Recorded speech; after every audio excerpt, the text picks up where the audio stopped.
राधे राधे। जय गुरु जी to all. आज हम सब लोग चंद्र ग्रहण के बारे में बात करने आए हैं, लेकिन सब कैमरास ऑफ और हमारे स्क्रीन पर भी ग्रहण लगा हुआ है। तो प्लीज अपने अपने कैमरास ऑन करें ताकि बात किससे हो रही है ये तो पता चले।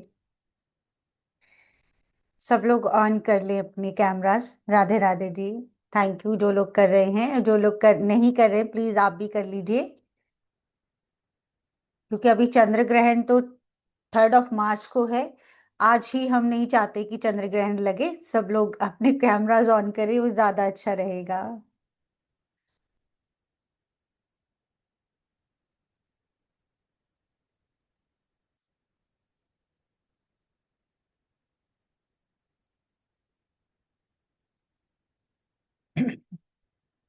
तो जैसा कि सब जानते हैं, आज हम जो है चंद्र ग्रहण के बारे में बात करने आए हैं, जो कि होली वाले दिन लगने जा रहा है।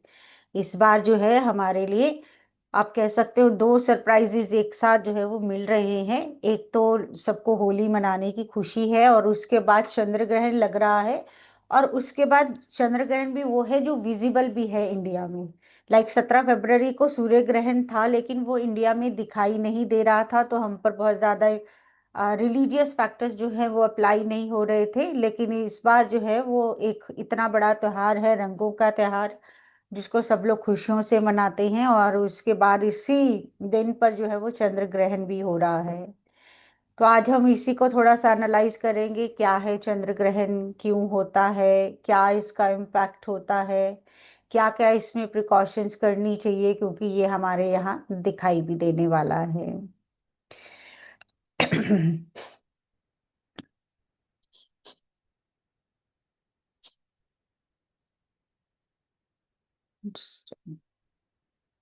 तो जैसा कहा मैंने कि हम चंद्र ग्रहण की बात कर रहे हैं, तो चंद्र ग्रहण जो है कब लगता है, मतलब क्यों लगता है। एक तो ये चीज है कि ये नॉर्मल है, ऐसा नहीं है कि कुछ अनयूजुअल हो रहा है। हर साल 4 चंद्र ग्रहण लगते हैं, जिसमें 2 सूर्य ग्रहण रहते हैं और 2 चंद्र ग्रहण रहते हैं।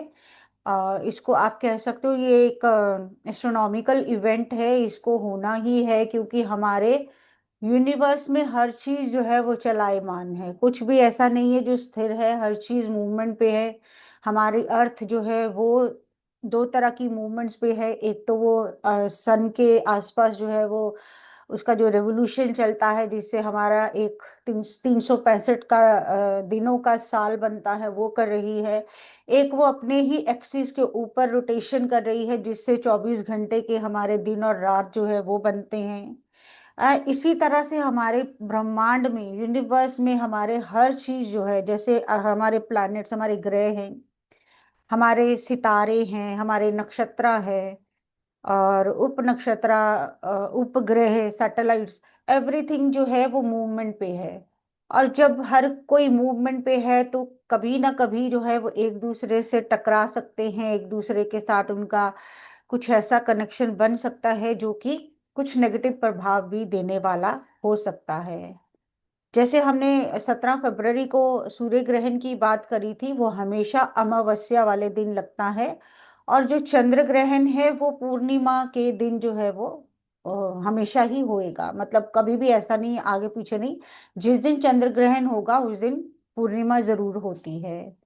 और जो चंद्र ग्रहण रहते हैं ना, ये आपकी लाइफ के पैटर्न को कहीं ना कहीं डिसाइड करने वाले होते हैं। जैसा, अगर सब लोगों ने सूर्य ग्रहण की बात भी सुनी होगी हमारे साथ, तो वहां पर हमने बताया था कि कुछ जो है वो न्यू बिगनिंग लाइफ में होने के चांसेस बनते हैं जब भी चंद्र ग्रहण होता है। और जब, सॉरी, सूर्य ग्रहण होता है। लेकिन जब चंद्र ग्रहण होता है, तो कुछ ना कुछ जो है लाइफ से जाने का, किसी चीज की एंडिंग होने का, वो चाहे कुछ अच्छी चीज हो, कुछ बुरी चीज हो, कुछ ना कुछ, किसी ना किसी चीज की समाप्ति जिसको कहते हैं, वो होने का भी एक इंडिकेशन हमें मिलता है जब हम चंद्र ग्रहण की बात करते हैं। तो हम इसको डिटेल में समझेंगे आज कि क्या है चंद्र ग्रहण, क्यों होता है, क्या इसका इम्पैक्ट होता है। तो जैसा हमने कहा कि चंद्र ग्रहण जो है वो इस बार 3 मार्च 2026 को होने वाला है, जिस दिन होलिका दहन का भी दिन है।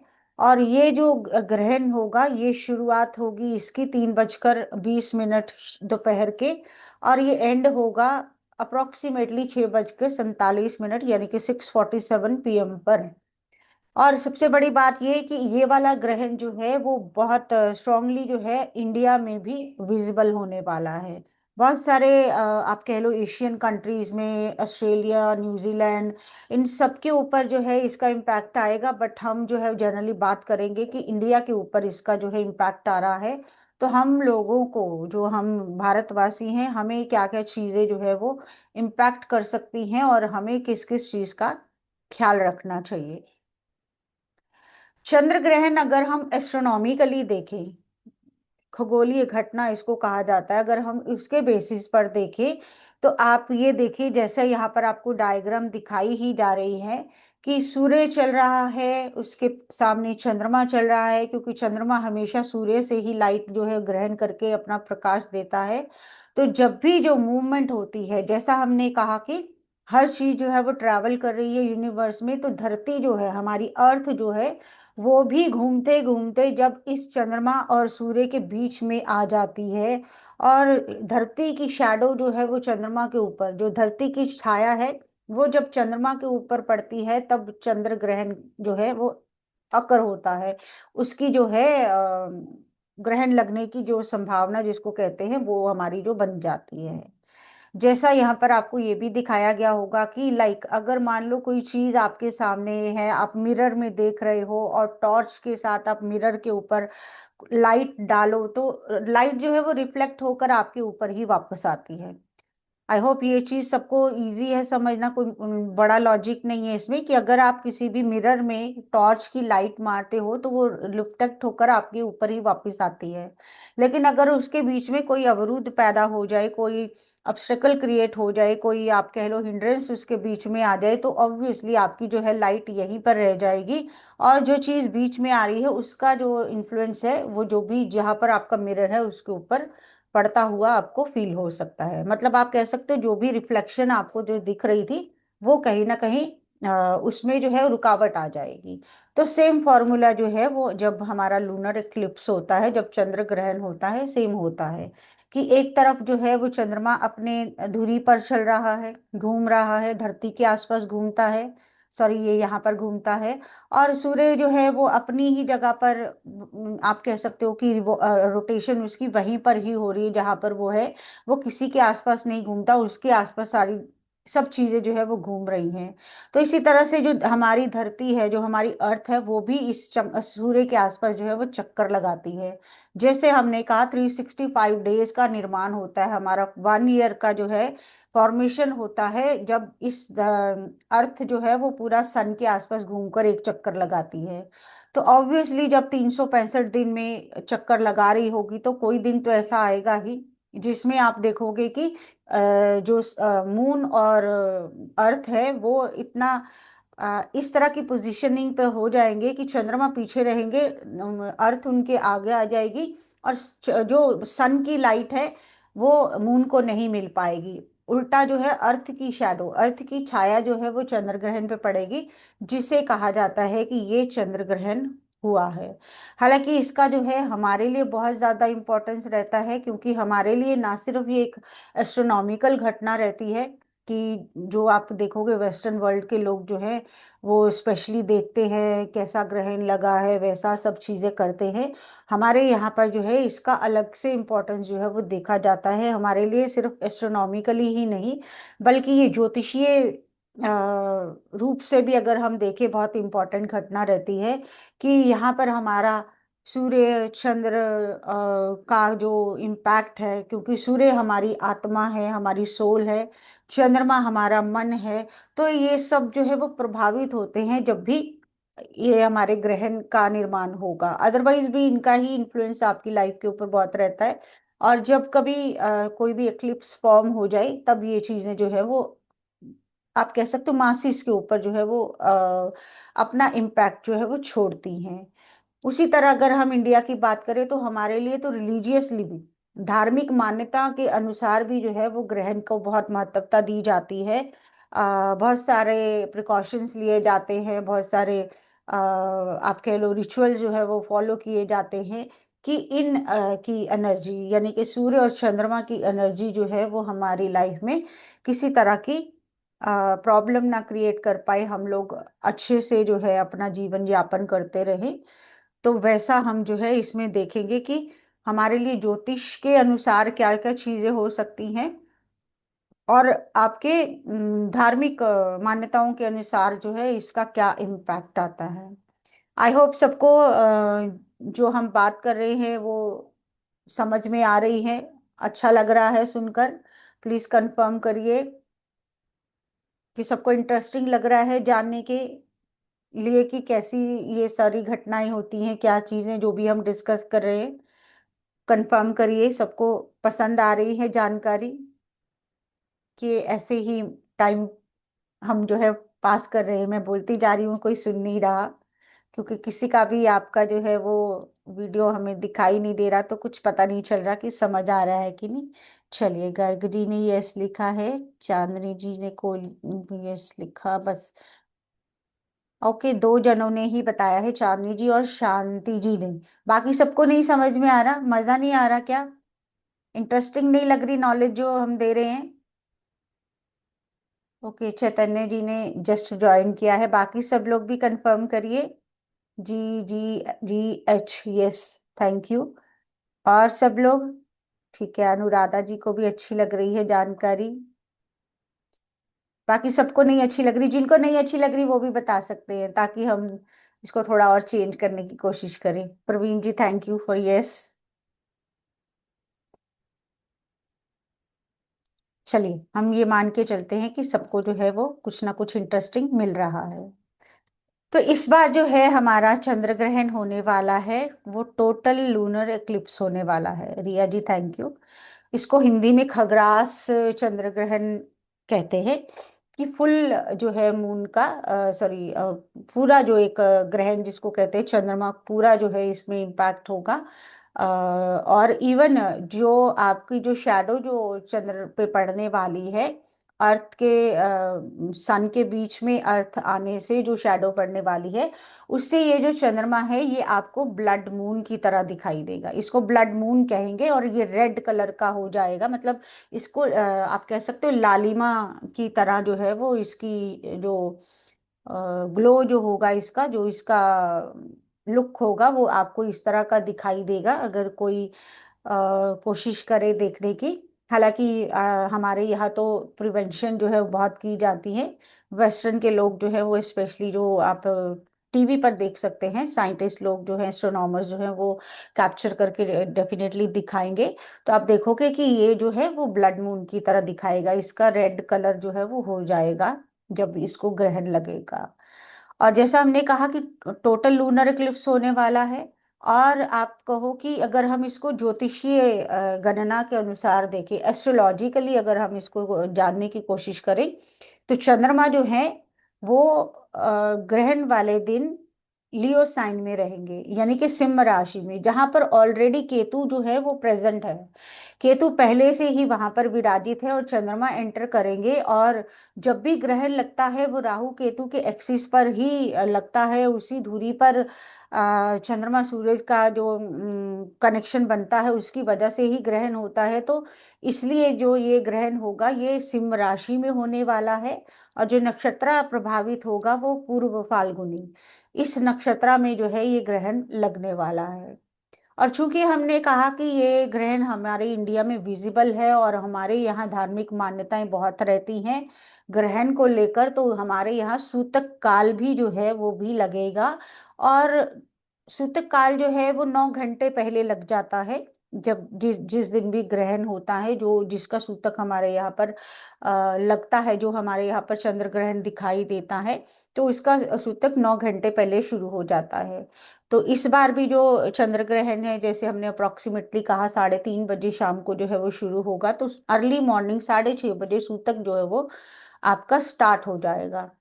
सूतक काल आई थिंक हर कोई समझता होगा कि इसमें जो है बहुत सारी जो डूज एंड डोंट्स जो हैं वो फॉलो किए जाते हैं, इन कॉन्टेक्स्ट ऑफ आपका लूनर एक्लिप्स, कि ये चीजें जो जो भी खगोलीय घटना हो रही है, जो भी इसका जो हमारे लाइफ पर इम्पैक्ट पड़ता है, कुछ नेगेटिव ना पड़े, उसके लिए बहुत सारी जो है रिस्ट्रिक्शंस भी फॉलो की जाती हैं, जिसके बारे में भी हम जो है डिस्कस करेंगे। और उससे बड़ी बात यह है कि इस बार जो चंद्र ग्रहण है वो होली का दहन वाले दिन, होली के दिन जो है वो पड़ने वाला है, उस दिन ये होने वाला है। तो आप कह सकते हो कि जो आपका होली मनाने का जो टाइमिंग है वो कहीं ना कहीं जो है इम्पैक्ट होने वाला है डेफिनेटली। और यहाँ पर हम जो कहेंगे कि होली का दहन जो है वो आपका जब ग्रहण आपका 3:30 से 6:47, मतलब अराउंड 6:47 जो है वो चंद्र ग्रहण खत्म होगा। उसके बाद आप नहा धोकर पवित्र होकर जो भी हमारे रिचुअल्स रहते हैं वो फॉलो करके आप अपनी होलिका दहन का जो पर्व है उसको मना सकते हैं, क्योंकि रंगों वाली होली फिर ऑलमोस्ट जो है आपकी 4 मार्च को सेलिब्रेट होगी। तो ग्रहण का सूतक जो है वो सुबह 6:30 बजे लग जाएगा। हर तरह के आप कहो मंदिर के कपाट जो है वो कोई बंद हो जाते हैं, कोई भी मंदिर आपको खुला नहीं मिलेगा। कोई भी शुभ कार्य, कोई भी मांगलिक कार्य जो है उस दिन वर्जित रहता है, कुछ भी करना जो है वो अवॉइड करना चाहिए। और जैसा मैंने कहा कि 6:47 पर जो है वो चंद्र ग्रहण खत्म होगा, उसके बाद आप नहा धोकर स्नान करके अपना होलिका दहन का जो है पर्व ऑब्जर्व कर सकते हो, मना सकते हो। उससे पहले जो है वो जैसा हमने कहा कि कोई भी मांगलिक कार्य सूतक काल में नहीं किया जाता, ग्रहण काल में नहीं किया जाता। तो होली का दहन भी हमारे लिए एक मांगलिक कार्य है, हमारा एक पवित्र पर्व है जो हम मनाते हैं अच्छाई की जीत के लिए, जो बुराई के ऊपर जीत होती है उसके लिए। तो इसको भी जो है ग्रहण काल में अवॉइड करना चाहिए। देन अगर हम बात करें तो सूतक काल की, जैसे हमने बात करी कि आपके लिए ये ड्यूरेशन स्टार्ट हो जाएगी 6:30 अर्ली मॉर्निंग, जिसमें हर तरह का खाना पीना, आपका सोना, ये सब जो है वो प्रोहिबिटेड रहता है। कोशिश करना चाहिए इस टाइम पे सोने की ना कोशिश करें मेरा मतलब, और खाने पीने को भी अवॉइड करना चाहिए। इवन ये कहा जाता है कि जो भी पका हुआ भोजन होता है उसको ग्रहण काल में नहीं रखना चाहिए। उससे या तो पहले खा लीजिए, सूतक काल से पहले खा लीजिए, या फिर पकाइए भी आप ग्रहण काल के बाद। उसके बीच में जो है कोई भी भोजन से जुड़ी हुई एक्टिविटी नहीं करनी चाहिए, जो हमारे सूतक काल का विधान है। कोई भी सेलिब्रेशन नहीं करनी है, कोई भी नई शुरुआत नहीं करनी है। जो लोग एक्सपेक्ट कर रहे हैं, प्रेग्नेंट लेडीज हैं, उनको बहुत ज़्यादा कॉशियस रहने की जो है वो ज़रूरत रहेगी, क्योंकि चंद्र ग्रहण भी हो रहा है और इस बार हमारे इंडिया में ये दिखाई भी देगा, और इसका इम्पैक्ट जो है वो इमोशनली बहुत ज़्यादा हर किसी को फील होने वाला है। और ग्रहण काल में जैसे हमने कहा कि मांगलिक कार्य कोई भी नहीं करना चाहिए, तो क्या करना चाहिए? तो जितने भी आपके रिलीजियस और स्पिरिचुअल एक्टिविटीज हैं उनको आप कर सकते हो।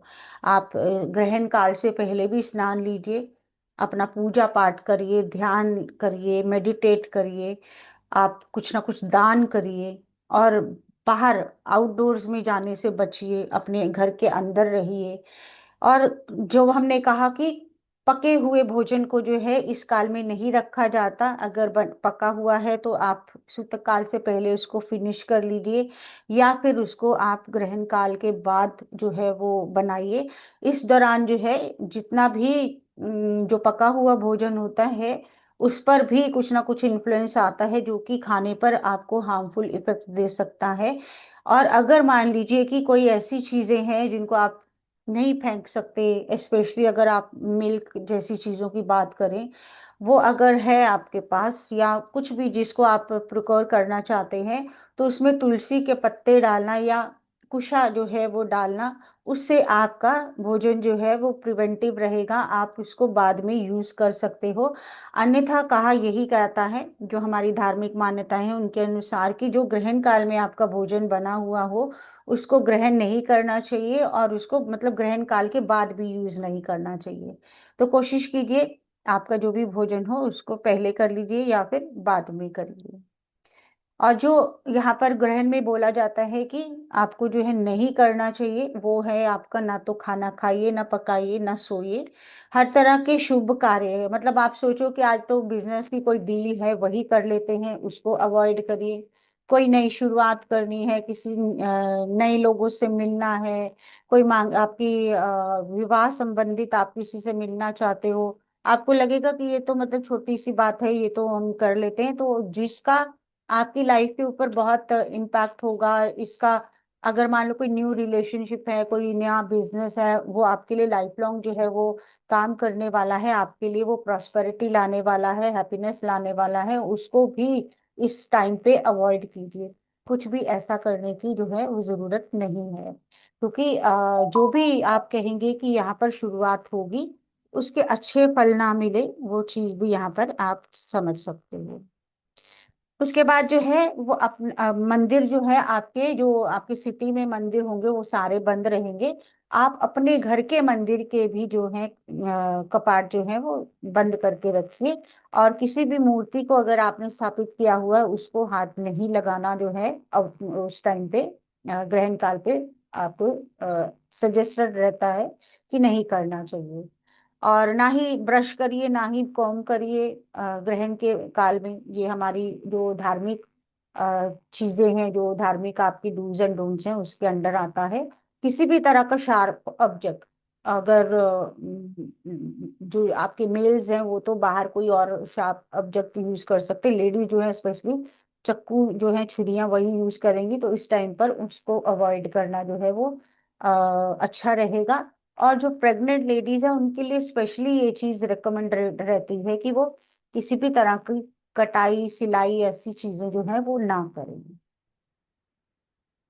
और जैसा हमने कहा कि ये चंद्र ग्रहण होने वाला है, और चंद्र ग्रहण जो है वो हमारे मन को रिप्रेजेंट करता है, मन को, यानी कि हमारी भावनाओं को, हमारे इमोशंस को, हमारी फीलिंग्स को। और जब इसका इम्पैक्ट होगा, जब ये खुद प्रॉब्लम में हो रहा होगा, इसको ग्रहण लगा हुआ होगा, तो आपकी भी फीलिंग्स एंड इमोशंस जो है वो बहुत ज्यादा इम्पैक्ट हो सकती हैं। अनुराधा जी, आपका जो ग्रहण है वो 3:20 अप्रोक्सीमेटली जो है उसके आसपास शाम को शुरू होगा। 6:47 तक ग्रहण जो है वो लगा रहेगा। और सुबह 6:30 बजे अर्ली मॉर्निंग जो है वो आपका सूतक काल जो है वो शुरू हो जाएगा। ये देखिए, आपका जो है 6:47 पर ये खत्म हो जाएगा। और 3 मार्च को 3:20 PM से 6:47 तक ग्रहण काल रहेगा। और जो आपका सूतक काल है वो शुरू होगा आपका अर्ली मॉर्निंग 6:30 AM। ठीक है जी।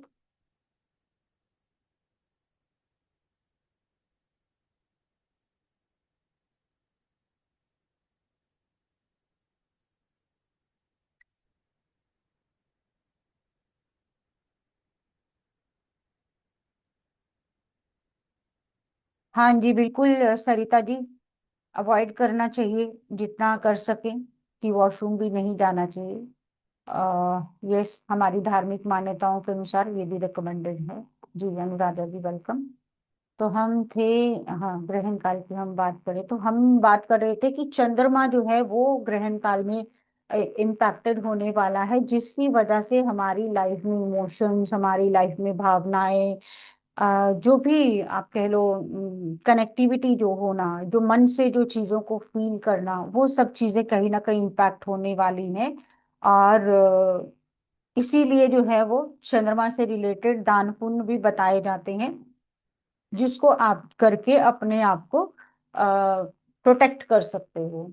क्योंकि हर राशि के ऊपर जो है वो इन्फ्लुएंस डेफिनेटली होने वाला है, कि जिनके भी कुंडली में जो बैड प्लेसमेंट्स हैं हमारे एस्ट्रोलॉजिकल चार्ट के अकॉर्डिंग, वहां पर बहुत ज्यादा इफेक्ट आने वाला है। और सबसे ज्यादा जो इम्पैक्टेड रहेंगी वो कैंसर साइन रहेगा।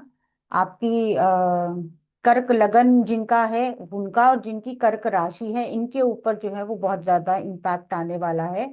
और कहीं ना कहीं आप कह सकते हो इनके लिए जैसे हमने इमोशंस की बात करी है, उनका जो है वो अपनी फैमिली से कनेक्शन जो है वो प्रभावित हो, उनकी फीलिंग्स को कोई हर्ट कर जाए, किसी की वजह से वो हर्ट हो जाए, फाइनेंशियली कुछ ना कुछ दिक्कत हो जाए, एंड इवन आप कह सकते हो कि कोई पैसों से लेकर कोई नुकसान हो जाए, उसके चांसेस भी जो है यहाँ पर बनते हैं।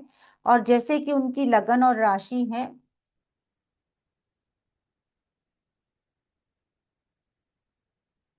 बिल्कुल मैंने कहा है हर साल 4 तो ग्रहण लगते ही हैं।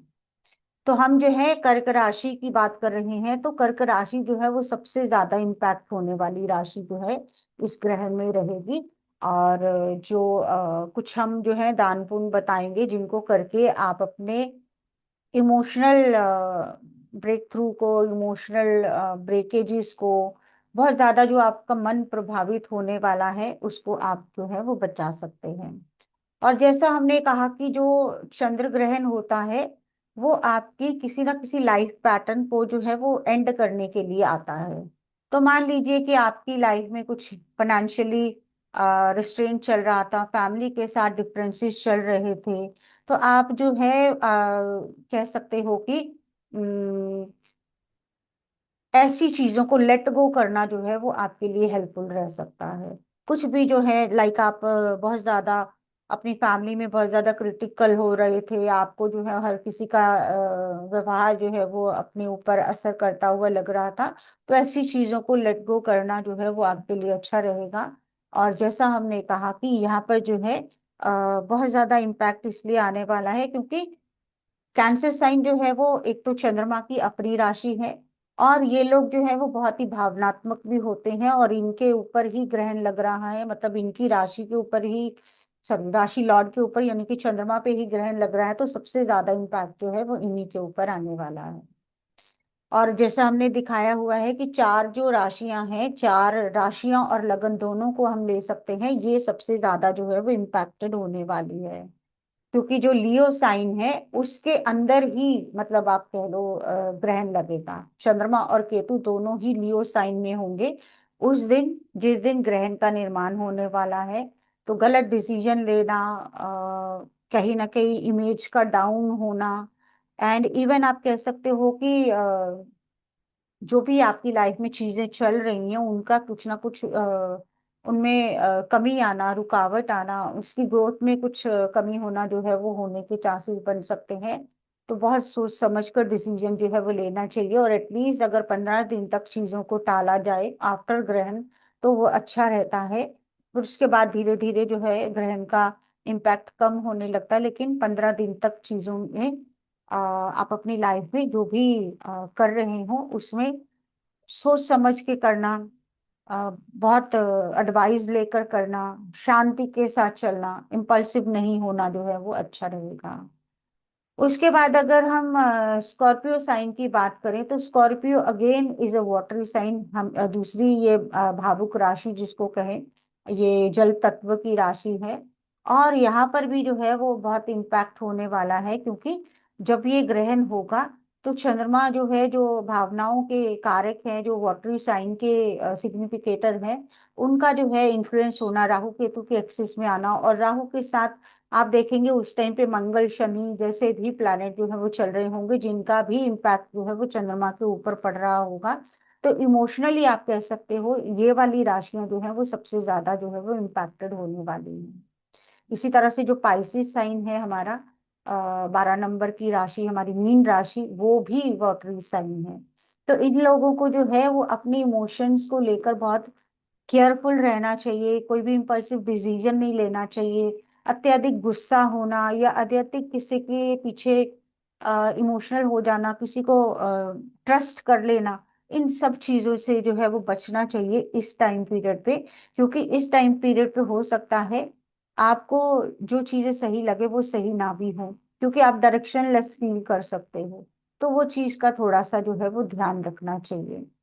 इसके अलावा अगर हम बाकी की राशियों की बात करें, जैसे मेष राशि की अगर हम बात करते हैं, तो उनके जो ग्रहण है वो आप कह सकते हो कि पंचम घर में जाकर जो है वो लगेगा। अब उनके लिए ये चीज कही जाती है कि बहुत ज्यादा गुस्सा नहीं होना चाहिए, टेंशन ऑब्वियसली जो है वो रहने वाली है, क्योंकि और भी जो हमारी प्लैनेटरी पोजीशन है उसके अकॉर्डिंग जो है वो इन्फ्लुएंस जो है बैड आता है। तो अपने आप को गुस्से से बचाना, इम्पल्सिव डिसीजंस लेने से बचाना, बेमतलब की बहस में नहीं पड़ना जो है वो रिकमेंडेड रहेगा। जो हमारा वृषभ साइन, जो सेकंड नंबर की राशि और सेकंड नंबर का जो लगन है, इनके लिए आप कह सकते हो कि जो फिफ्थ साइन रहेगा इनका आपका फोर्थ हाउस में आने वाला है। और यहाँ पर आप कह सकते हो, अगर हम राशि के अकॉर्डिंग भी चलें और लगन के अकॉर्डिंग भी चलें, तो फैमिली की बॉन्डिंग, आप कह लो इमोशनल कनेक्टिविटी, मेंटल पीस, कहीं ना कहीं जो है वो इम्पैक्ट होने वाली है। एंड इवन आप कह सकते हो कि आपके एक्सपेंडिचर्स बढ़ सकते हैं, जिसकी वजह से आप पैसों को लेकर चिंतित हो सकते हो। तो इन चीजों से रिलेटेड डिसीजन लेने में अभी रुक जाना जो है वो बेहतर रहेगा, कि कोई भी ऐसा आप डिसीजन ले रहे हो जो 15 दिन तक एटलीस्ट ना लिया जाए तो आपके लिए हेल्पफुल रह सकता है। फिर मिथुन राशि की अगर बात करें तो उनके लिए ये ग्रहण जो है वो आपका तीसरे घर में लगने वाला है। तो आप कह सकते हो कुछ भी नया शुरुआत करना, कुछ भी न्यू बिगनिंग करना, अपने सिबलिंग्स को लेकर कुछ भी बात करना, मतलब कुछ भी कनेक्टिविटी करना, आप अपने पड़ोसियों से आपके रिश्तों की अगर बात हो, किसी भी तरह का आप इमोशनल कनेक्शन जिन आपके नेबर से हो या आपके सिबलिंग से हो, उन चीजों उनके साथ किसी भी तरह के रिलेशन में, डीलिंग में केयरफुल रहना जो है वो बहुत अच्छा रहेगा। एक चीज यहाँ पर ये पॉजिटिव हो सकती है मिथुन लगन वालों के लिए, एंड इवन मिथुन राशि वालों के लिए, कुछ अगर वो कुछ उन्होंने नई शुरुआत करी है आफ्टर सूर्य ग्रहण जो अभी गया है, तो वो चीज उनकी जो है वो स्पीड पकड़ सकती है, उनके लिए पॉजिटिवली काम कर सकती है, ये बेटरमेंट हो सकती है। लेकिन रिश्तों का ख्याल रखना और फीलिंग्स अपनी अपनी भी फीलिंग्स को केयर करके रखना, दूसरों को भी हर्ट नहीं करना, वो रिकमेंडेड रहेगा यहाँ पर मिथुन राशि वालों के लिए। कर्क की हमने बात करी, लियो की हमने बात करी। अगर हम कन्या राशि वालों की बात करते हैं, कन्या लगन वालों की बात करते हैं, तो ग्रहण उनके 12वें घर में जाकर लगेगा। तो आप कह सकते हो खर्चों की अत्यधिकता से परेशान होना और सबसे ज्यादा हेल्थ के ऊपर इम्पैक्ट आने के ज्यादा जो है वो चांसेस हो सकते हैं। आपके बहुत सारे एक्सपेंडिचर जो है वो मेडिसिन या डॉक्टर्स पर हो सकते हैं, उस चीज का जो है वो ध्यान रखने की जरूरत रहेगी, अपनी हेल्थ की केयर कीजिए। कन्या राशि के बाद हम बात करें तो लिब्रा यानी कि तुला राशि की अगर बात करें, तो तुला राशि वालों के लिए ये जो है आपके 11वें घर में जाकर ये ग्रहण लगेगा। तो अगर वहां से हम इनका इम्पैक्ट देखते हैं, कुछ ना कुछ बच्चों से रिलेटेड चीजें इनको परेशान कर सकती हैं, कुछ बेनिफिट्स होने में, गेन्स होने में कमी रह सकती है, डिजायर फुलफिलमेंट में कुछ जो है प्रॉब्लम हो सकती है। और जो लोग रिलेशनशिप में हो, उनके रिलेशनशिप में कुछ दिक्कत आ जाए, वो चीज हो सकती है। तो अपने इमोशंस को और दूसरे के इमोशंस को केयरफुली टैकल करना जो है वो अच्छा रहेगा। देन अगर हमने बात करी है स्कॉर्पियो राशि की, हम कर चुके हैं। धनु राशि की बात करें तो धनु राशि वालों के लिए ये ग्रहण जो है आपका 9वें भाव में लगने वाला है। तो पिता के स्वास्थ्य का ख्याल रखिए, पिता से रिलेशनशिप में केयरफुल रहिए, किसी भी तरह का इमोशनल हर्ट उनको ना दीजिए। आप अपनी तरफ से ऐसा कुछ ना करिए कि उनकी तरफ से आपको कुछ जो है वो ऐसा फील हो। और लंबी दूरी की यात्राएं, यहाँ से आप देख सकते हो, तो लंबी दूरी की यात्राएं अगर आपका कोई ड्यू है, आप कुछ करने वाले हो, उसमें केयरफुल रहना जो है वो बहुत अच्छा रहेगा। एंड कुछ इम्पैक्ट जो है वो आपकी हेल्थ पर भी आ सकता है, डिसीजन मेकिंग पर भी आ सकता है। तो अच्छी चीज़ों को एक तो जैसा हमने रिकमेंड किया कि 15 दिन तक अगर मेजर डिसीजंस को टाला जा सकता हो तो जरूर टालिए, और अगर नहीं टाला जा सकता है तो बहुत सोच समझ कर करिए, वो रिकमेंडेड रहेगा। धनु राशि के बाद अगर हम बात करें मकर राशि की, मकर राशि के लिए ये जो ग्रहण है वो अष्टम भाव में लगने वाला है, जिसको हम बहुत पॉजिटिव नहीं कह सकते, प्रॉब्लमेटिक कह सकते हैं। तो हर तरह की रुकावट देने वाला, फाइनेंशियल लॉसेस की बात करने वाला, आपके इन लॉज के साथ रिलेशंस को प्रभावित करने वाला हो सकता है। तो इन सारे जोन्स में केयरफुल रहना जो है वो रिकमेंडेड रहेगा। अगर हम कुंभ राशि की बात करते हैं तो कुंभ राशि के अपने ही मतलब फर्स्ट हाउस में ही सूर्य ग्रहण होकर हटा है, और अभी भी जो 4-5 जो हमारे ग्रह हैं मेजर, वो आपके कुंभ राशि में ही चल रहे हैं। उनके लिए पहले ही जो है टाइम थोड़ा सा आप कह सकते हो क्रिटिकल चल रहा है। ऊपर से ये चंद्र ग्रहण उनके सप्तम भाव में जो है होने जा रहा है। मैरिटल रिलेशनशिप में, पार्टनरशिप में जो है वो इमोशंस को बचा कर रखना, दूसरों के इमोशंस को हर्ट नहीं करना, उस चीज का जो है वो ध्यान रखना जरूरी रहेगा, स्पेशली मैरिटल पार्टनर के साथ। क्योंकि यही जो है आप कह सकते हो एक्सिस जो है वो प्रभावित होने वाला है। एंड कुछ ना कुछ आप ये भी कह सकते हो कि डिसीजन लेने में आपको जो है वो वीकनेस लगे, आपको लगे कि मतलब आप बहुत पहले कॉन्फिडेंट थे, लेकिन अब ऐसा फील होने लगे कि मैं जो डिसीजन लेने वाला हूँ अपनी लाइफ के लिए वो गलत ना हो जाए। एंड अगर ऐसा कुछ हो भी तो 15 दिन तक आप जो है कोई भी मेजर डिसीजन ना लें, वो ज़्यादा अच्छा रहेगा। और जब भी लें तो बहुत एडवाइजेबल होकर, मतलब सबसे सलाह लेकर करें, वो आपके लिए हेल्पफुल होने वाला है।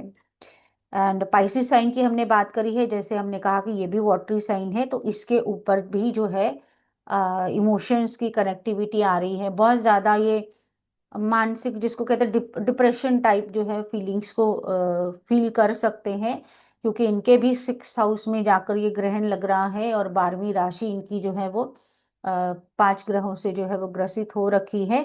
तो इनके लिए जो है हेल्थ पॉइंट ऑफ व्यू से, स्पेशली मेंटल हेल्थ की जो हम बात करें, वो ज्यादा इम्पैक्ट होती हुई पड़ेगी। जी अनुराधा जी, हमारे ऑफिशियल चैनल कलशाला पे मिल जाएगी आपको रिकॉर्डिंग। ठीक है। उसके बाद हम कुछ उपायों की बात कर लेते हैं जो जर्नली आप अपनी अपनी राशि के अनुसार कर लें, तो कुछ आपको जो है वो इमोशनल जो भी हमने प्रॉब्लम्स की बात करी है वो क्योर हो सकती हैं। वेलकम अनुराधा जी। आपका कुछ बचाव हो सकता है, आप ज़्यादा हर्ट होने से बच सकते हो, भावनात्मक होने से बच सकते हो। और चंद्रमा जो है वो पैसे को भी रिप्रेजेंट करता है, यानी कि लिक्विड कैश को। तो आप कह सकते हो उसमें भी आपको बेनिफिट हो सकता है अगर आप अपनी राशि के अनुसार जो है कुछ उपाय कर सकें। और जैसा हमने बात करी थी कि ग्रहण काल में जो है प्रेयर्स कीजिए, मेडिटेशन कीजिए, मंत्र चैंटिंग करिए। जब आप ग्रहण काल में मंत्र चैंटिंग करते हैं तो आपको जो है उसका दुगना तिगना जो कह लो, डबल ट्रिपल जो है उसका बेनिफिट मिलता है। तो इस टाइम पर जो है आप अपने प्लैनेट से रिलेटेड जो भी मंत्र चैंटिंग करो, कोई भी जाप पाठ कुछ करो, वो आपको जो है वो बहुत अच्छा रिजल्ट दे सकता है। इवन आप कह सकते हो कि उस टाइम पर कुछ ना कुछ दान के लिए चीजें निकाल के रखना, और आफ्टर दान, आफ्टर ग्रहण जो है वो नीडी लोगों को दान करना जो है वो आपके लिए पॉजिटिव कुछ ना कुछ कॉम्बिनेशन बनाएगा आपकी लाइफ में। कुछ ना कुछ जो भी दिक्कतें दिखेंगी वो उनको कंट्रोल करने में आपको हेल्प कर सकता है। तो हम शुरू करते हैं मेष राशि से। मेष राशि वालों को जो है ग्रहण के बाद नहा धोकर शिवलिंग पर जल चढ़ाना, और ग्रहण काल के समय पर ओम नमः शिवाय का 108 बार जाप करना, इवन महामृत्युंजय मंत्र का भी जाप जो है वो किया जा सकता है। और इनकेस आपकी आस्था जो है वे किसी और भगवान में है, किसी का भी जाप करना जो है वो आपके लिए बेनिफिशियल, ग्रहण काल में करना जो है वो बहुत अच्छे फल जो है वो दे सकता है। सेकंड राशि की अगर हम बात करें, वृषभ राशि की, तो आप कह सकते हो कि इनको जो है इसी तरह से ओम नमः शिवाय का जाप कर सकते हैं, और चंद्र ग्रहण के बाद सफेद चीजों का दान करना। आप सफेद मिठाई का दान कर सकते हो, दूध का दान कर सकते हो। चांदनी जी, आप इसको दोनों तरह से ले सकते हो, लगन राशि से भी और चंद्र राशि से भी। लेकिन ये चीज है कि चंद्र जो है वो आपके मन का कारक है, और इस वक्त चंद्र ग्रहण जो है वो चंद्रमा पर ही मतलब हो रहा है। तो आपके इमोशनल प्लैनेट को, मतलब आपके मन की स्थिति को जो है हम ज्यादा इंपॉर्टेंस देंगे। तो जो हम रेमेडीज बता रहे हैं वो आप अपनी चंद्र राशि के अनुसार करें, वो ज्यादा इफेक्टिव रहेगी। इसके बाद हमारा दो हाँ, हमने दो कर लिए। तीसरा हमारा है जेमिनाई साइन। जेमिनाई साइन की अगर हम बात करें, मिथुन राशि वाले जो लोग हैं वो किसी भी तरह का गणेश जी के मंत्र की चैंटिंग करेंगे अगर ग्रहण काल में, उनके लिए पॉजिटिव इफेक्ट्स जो है वो आ सकते हैं। बच्चों के लिए कुछ ना कुछ करना आपका, उनके लिए कोई स्पेशल नहीं, ऐसा कुछ स्पेशल नहीं होता। ग्रहण काल में आप जो भी ग्रहण हो रहा होता, सूर्य और चंद्रमा को जो है, और किसी भी डेइटी को, किसी भी ईश्वरीय भक्ति में अगर आप लीन रहते हैं, कोई उसके रिगार्डिंग मंत्र करते हैं, वो आपको अच्छा फल देते हैं। तो ऐसे ऐसा कुछ नहीं है कि ग्रहण काल का कोई स्पेशल मंत्र है या उसका कोई स्पेशल पाठ है, वो ऐसा नहीं रहता। मेष राशि का हमने कहा कि ओम नमः शिवाय का जाप करें, और जब ग्रहण काल खत्म हो जाए, नहा धोकर शिवलिंग पर जल चढ़ाना जो है वो आप ऑफर कर सकते हो। हालांकि आपका जो चंद्र ग्रहण रहेगा वो अप्रोक्सीमेटली 7 PM तक चला जाएगा।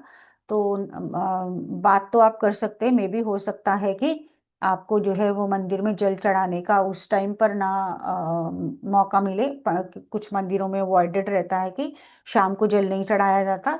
तो आप उसमें ये कर सकते हो, उस टाइम पे आप नहा धोकर अपना जल निकाल कर जो है वो रख कर अगले दिन जाकर मंदिर में ऑफर कराओ, वो चीज आप कर सकते हो। जो भी जिसका भी हो, जिसको करना हो वो कर सकता है। मेष वाले जो है वो आप गुड़ का दान कर सकते हो। जिनका मेष राशि होगा वो गुड़ का दान कर सकते हैं, उनके लिए वो अच्छा रहेगा। इवन मसूर का दान कर सकते हैं, जलेबी का दान कर सकते हैं, मतलब लाल मिठाई हो कोई, उसका दान जो है वो किया जा सकता है। और हम बात कर रहे थे मिथुन वालों की, तो मिथुन वाले जो हैं वो गणपति जी की पूजा करें, गणपति जी के किसी भी मंत्र की चैंटिंग करें, वो उनके लिए अच्छी रहेगी। और बच्चों से रिलेटेड, जैसे हमने कहा कि बच्चों को खुश करना, उनको कुछ भी जिससे वो खुश हो जाए, कुछ भी कैंडी, कुछ भी जो भी चॉकलेट वगैरह जो भी दें, वो आपके लिए अच्छा रहेगा। उससे आपको, आपके मूड को कहीं ना कहीं स्ट्रेंथ मिलेगी। एंड इवन अगर आप मंदिर में दान करना चाहें तो आप हरी मूंग जो है वो वहां पर ऑफर कर सकते हो। कर्क राशि वालों को ओम नमः शिवाय का जाप जो है वो जरूर करना चाहिए, और जितना ज्यादा करेंगे उतना उनके लिए अच्छा रहेगा। इवन जो कर्क राशि वाले हैं, जिनकी राशि का चंद्रमा ही मालिक है, वो ओम सोम सोमाय नमः मंत्र का भी जाप जो है वो कर सकते हैं।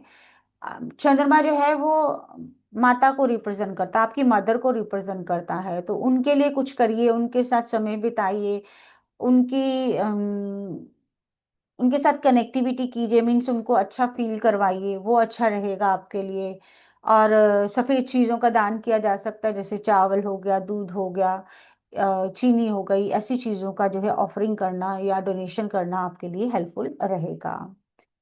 तन सिंह लग्न की हमने बात करी, सिंह राशि की बात करी, तो सिंह वालों को जो है गुड़ और गेहूं का दान करना वो उनके लिए बेस्ट रह सकता है। और इस टाइम पर उनको जो है अपने अ, आवेश पर, अपने गुस्से पर, अपनी शॉर्ट टेम्पर्डनेस पर जो है ध्यान देना, उसको कंट्रोल करके रहना बेनिफिशियल हो सकता है। और नेक्स्ट डे जो है वो ग्रहण काल खत्म होने के बाद वो अपने लिए अपने लिए, मेरा मतलब सूर्य के लिए जो जल है निकाल के रख सकते हैं। तांबे के लोटे में जल भर के उसमें थोड़ी सी रौली डालकर जो है वो अपना हाथ से उसको बनाकर रख सकते हैं, और अर्ली मॉर्निंग जो है वो सन को जल देना जो है वो उनके लिए अच्छा रहेगा, जिनका लियो साइन है। देन अगर हम छठी राशि की बात करें, आपकी वर्गो यानी कि कन्या राशि की, तो कन्या राशि वाले जो हैं वो अपना जल निकाल कर रख सकते हैं, और अर्ली मॉर्निंग जो है वो तुलसी में जल चढ़ा सकते हैं। और ग्रीन कलर की चीजों का दान, जिसको आप कहो कि किसी गरीब को ग्रीन कपड़े देना, और माँ दुर्गा को हरे रंग की चूड़ियां चढ़ाना, बिंदी चढ़ाना, ऐसी चीजें करें तो उनके लिए अच्छा रहेगा। और वो ओम नमो भगवते वासुदेवाय नमः या किसी तरह का भी कृष्ण का मंत्र, क्लीम मंत्र ही चाहे क्यों ना हो, उसकी चैंटिंग करे ग्रहण काल में, वो उनके लिए बहुत इफेक्टिव रहने वाली है। इसके बाद हमारी आएगी तुला राशि की। अगर हम बात करें तो तुला राशि के लिए जो है वो सफेद चीजों का दान है, स्पेशली सफेद कपड़ों का दान करना, जिसमें आप कह सकते हो कि कुछ सिल्की टाइप हो, जो चमकदार कपड़े रहते हैं वो शुक्र से जोड़कर देखे जाते हैं, तो वाइट कलर के कुछ भी सिल्की सा जो है वो दिया जा सकता है। इवन ये रिलेशनशिप की राशि है, तो अपने जीवन साथी के लिए कुछ जो है अच्छा करना उस दिन आपको जो है अच्छे बेनिफिट दिला सकता है। और ग्रहण काल में आप शिव शक्ति की जो है वो जॉइंट पूजा करिए, लाइक जो भी आप मंत्र चैंट करें, दोनों को याद करके करें, वो चीज करना आपके लिए बेनिफिशियल हो सकता है। ग्रहण काल के समय में शिव पार्वती दोनों की ही मतलब पूजा, संयुक्त पूजा जिसको कहते हैं, वो करना अच्छे रिजल्ट्स आपको देगा। स्कॉर्पियो राशि की अगर हम बात करें तो आप कह सकते हो कि इनको जो है जितनी देर ग्रहण काल रहे, जैसा हमने देखा कि इनके लिए ज्यादा इफेक्टिव होने वाली है राशि स्कॉर्पियो और पाइसिस और कैंसर वालों के लिए। तो स्कॉर्पियो वालों को यानी कि वृश्चिक राशि वालों को ग्रहण काल में जितना हो सके हनुमान चालीसा का जाप करना चाहिए। और अगर आप कहें कि आप कर सकें तो आप सुंदरकांड का पाठ उस टाइम पर करिए, जो बहुत बढ़ चढ़कर आपको ना सिर्फ ग्रहण काल में बल्कि उसके आफ्टरवर्ड्स भी अच्छे रिजल्ट्स दिलाने में आपकी हेल्प कर सकता है। एंड उसमें जो हमारे स्कॉर्पियो साइन वाले लोग हैं, वो आप कह सकते हो कि मसूर की दाल का दान करना, गुड़ का दान करना, इन चीज़ों को जो है डोनेशन कर सकते हैं आफ्टर ग्रहण काल।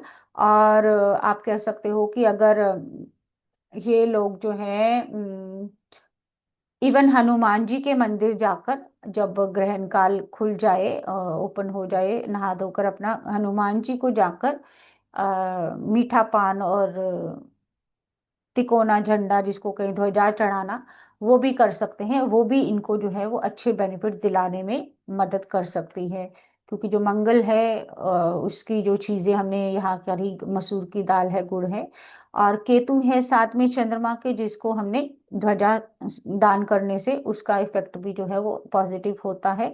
तो ये चीज जो है स्कॉर्पियो वाले कर सकते हैं। धनु की बात करें तो धनु वाले लोग जो हैं वो पीली चीजों का दान कर सकते हैं। आपका हल्दी का दान हो गया, चने की दाल का हो गया, केसर का दान हो गया, वो कर सकते हैं। और किसी भी गुरु के द्वारा जो मंत्र लिया हो उसकी चैंटिंग जितनी ज्यादा करेंगे ग्रहण काल में, उतने इनको बेनिफिट्स मिलेंगे। और अब मान लो किसी के पास गुरु नहीं है, तो वो ओम ब्रह्म बृहस्पति नमः इस मंत्र का चैंटिंग कर सकते हैं, जो सिंपल मंत्र रहता है, वो भी उनके लिए बहुत अच्छा काम करेगा। और कुछ ना कुछ गुरु को दान देना, अगर किसी का गुरु है मतलब उनके लिए कुछ ना कुछ ऑफरिंग देना, उनको कुछ प्रेजेंट करना, वो उनके लिए ग्रहण काल के बाद अच्छा रहेगा।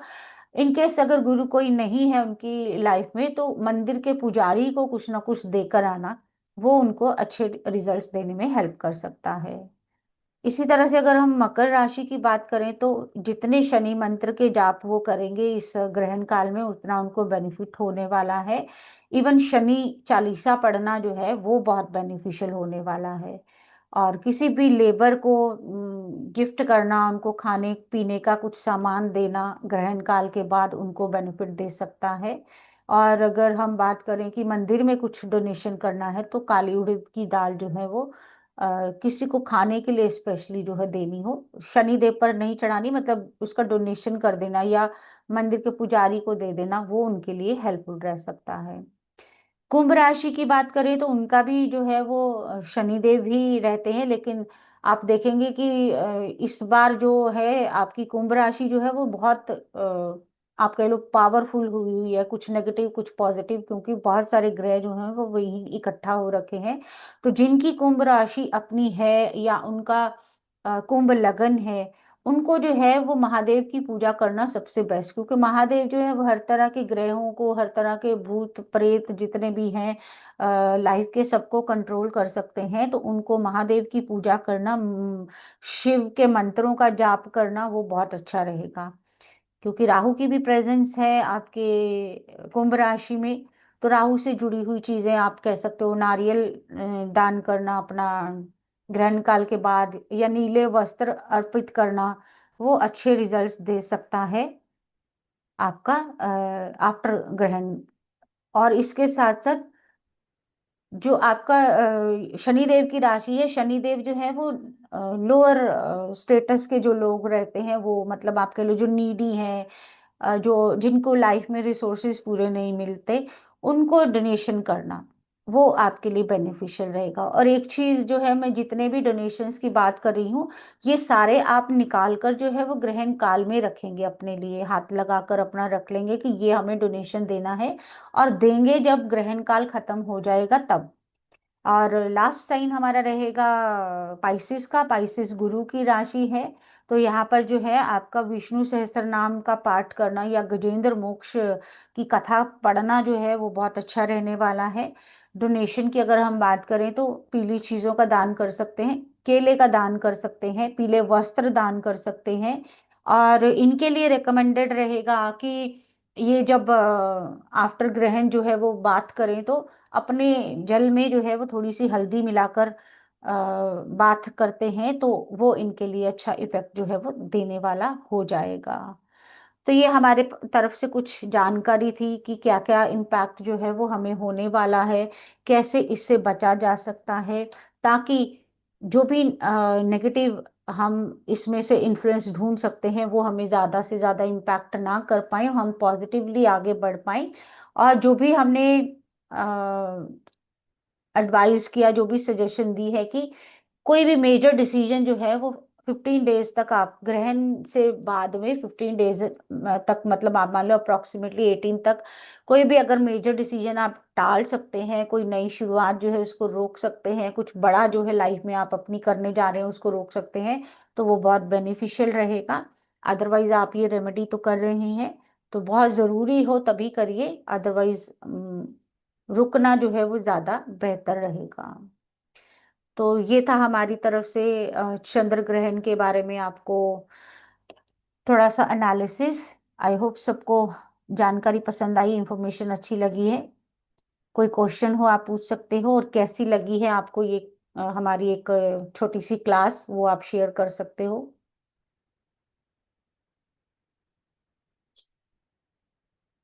किसी का कोई क्वेश्चन हो, हैंड रेज करके आप पूछ सकते हो, और क्लास कैसी लगी वो आप बता सकते हो, ताकि हम जो है मोटिवेट होकर आपको और भी ऐसी जो है सेशंस आपके लिए लेकर आए। Thank you Seema ji. Time to time आपके लिए ऐसी इंफॉर्मेशन जो है वो लेकर और भी आए, तो इसके लिए हमें भी मोटिवेशन चाहिए आपका। तो ज़रूर शेयर करिए आपको कैसा लगा सेशन। अगर अच्छा नहीं भी लगा तो भी शेयर कर सकते हैं, ताकि हमें पता चल सके कि हमें कुछ इम्प्रूवमेंट करने की ज़रूरत है। Thank you Garg ji. बाकी सब भी कर सकते हैं शेयर अपनी, जो भी आपके मन में हो, और कुछ भी पूछना चाहते हो और वो भी पूछ सकते हैं।